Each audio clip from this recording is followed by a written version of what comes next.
Hari ini Yesus menyembuhkan seorang yang lahir sudah buta.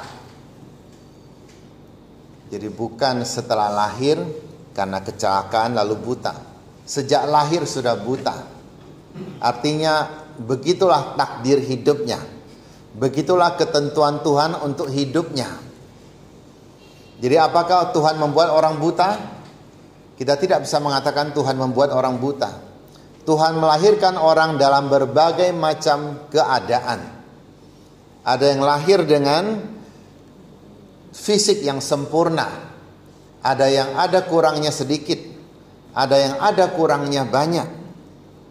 Tetapi apakah yang kurangnya banyak ini lalu tidak diperhatikan oleh Tuhan? Ternyata tidak. Ada banyak orang yang kurangnya banyak justru sangat diperhatikan oleh Tuhan. Dia mendapatkan perhatian dari sekelilingnya. Meskipun tidak sedikit juga orang yang membulinya.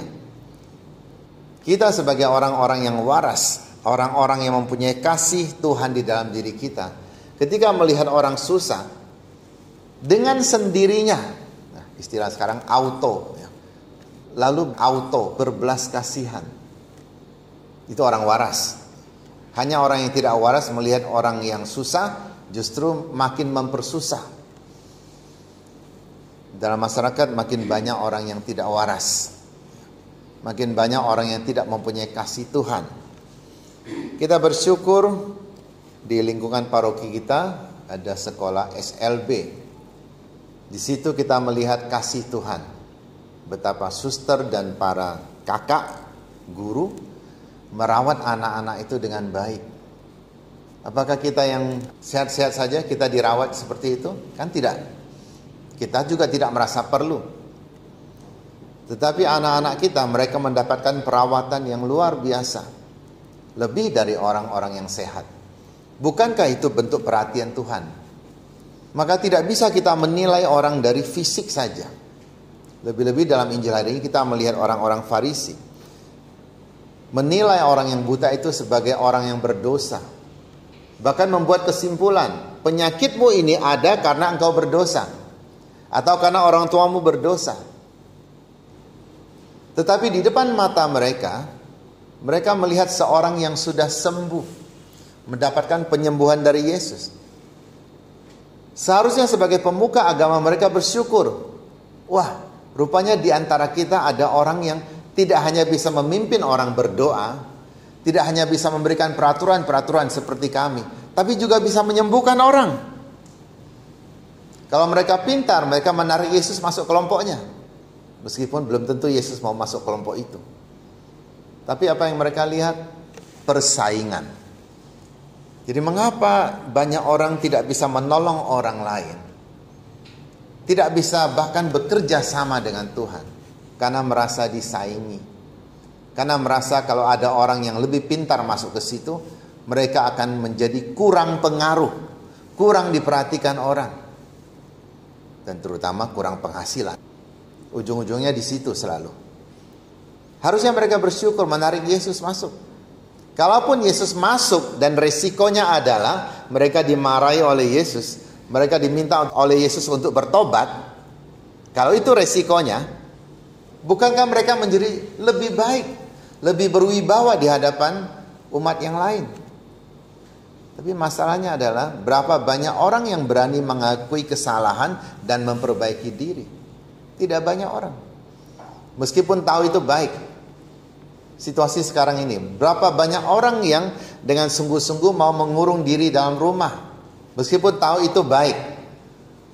Lebih-lebih kalau kita menyadari, kalau kita sendiri punya sakit, sebaiknya tidak pergi. Itu orang-orang yang dikurung di rumah itu juga, kalau mau keluar rumah masih bisa, kalau dia belanja sesuatu yang penting untuk keluarganya. Bisa kok, bukan sama sekali diikat, dirantai di situ, rumahnya digembok, disegel, kan tidak. Masih boleh keluar. Tetapi yang kita lihat, tidak sedikit orang yang meremehkan apa yang sudah diatur dengan baik oleh pemerintah. Bahkan menggunakan waktu seperti ini untuk piknik ramai-ramai, untuk kumpul bersenang-senang. Terkadang manusia ini kita katakan sombong. Tapi di balik kesombongan ada kebodohan. Hanya orang bodoh yang menyombongkan diri. Kalau orang pintar, orang yang sungguh-sungguh pintar tidak akan menyombongkan diri. Hanya orang-orang yang takut orang tidak tahu dia pintar. Takut orang tidak tahu bahwa dia punya kuasa. Takut orang tidak tahu bahwa dia punya harta. Itulah yang menyombongkan diri. Orang yang pintar, semakin dia punya harta, semakin dia low profile, semakin dia simpan hartanya. Karena harta bukan untuk dipamerkan, harta untuk dipakai menolong orang. Sudahkah kita menolong orang? Berapa banyak orang lebih memilih menyombongkan hartanya daripada menolong orang dengan hartanya? Mungkin lebih banyak yang menyombongkan hartanya. Itu bukan orang yang sungguh-sungguh kaya, bukan orang yang sungguh-sungguh pintar. Nah, orang-orang Farisi juga demikian. Harusnya mereka menarik Yesus masuk kelompok mereka. Tetapi sekarang mereka merasa disaingi. Dan terutama kalau Yesus masuk, mereka akan dibongkar kebusukannya. Maka mereka mencari berbagai macam alasan untuk menyalahkan orang. Siapa yang salah dalam hal ini? Pertama-tama tentu saja mereka menyalahkan Yesus karena melanggar hari Sabat. Kedua, mereka juga menyalahkan orang tua karena tidak berani ngomong. Kenapa orang tua tidak berani ngomong? Karena mereka sudah diancam. Kalau kalian ngomong mengakui Yesus sebagai Mesias, kalian akan dikucilkan. Nah, orang tuanya mengambil sikap tidak berani bersaksi. Tetapi orang buta ini, satu hal yang pantas kita puji, dia sangat berani. Meskipun ia mungkin dilecehkan orang, mungkin dia dibully juga, mungkin setelah ini dia dikucilkan juga, tetapi ia berani bersaksi. Seorang nabi menyembuhkan saya, seorang yang hidupnya benar, seorang yang sungguh datang dari Allah, bukan orang berdosa seperti yang orang-orang Farisi katakan. Beranikah kita memberikan kesaksian seperti itu? Berapa banyak pertolongan yang kita dapatkan dari Tuhan? Apakah kita menyadarinya? Atau apakah kita mengakuinya? Atau kita anggap, ya wajar-wajar saja. Kemarin saya dapat video korban corona yang sudah parah. Kesulitan bernafas dan sangat menderita. Entah itu hoax atau bukan, tapi memang ada gejala itu, kesulitan bernafas. Saking tidak bisa bernafas, lalu orang mati karenanya. Nah, pada saat seperti itu bernafas menjadi sangat berharga.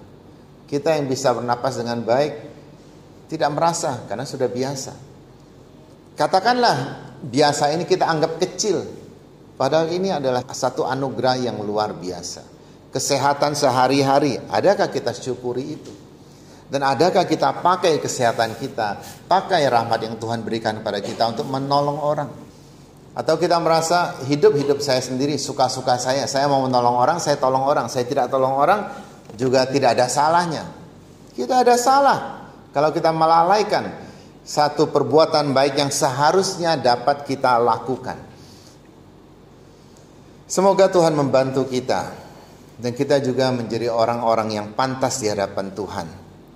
Ketika kita melihat satu hal baik terjadi pada diri orang lain, jangan terlalu gampang kita berkomentar buruk.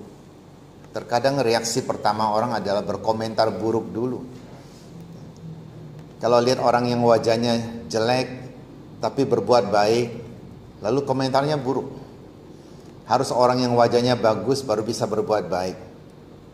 Wajah cantik atau ganteng itu relatif, tergantung siapa yang lihat. Ada suami istri, saya lihat dua-duanya juga jelek.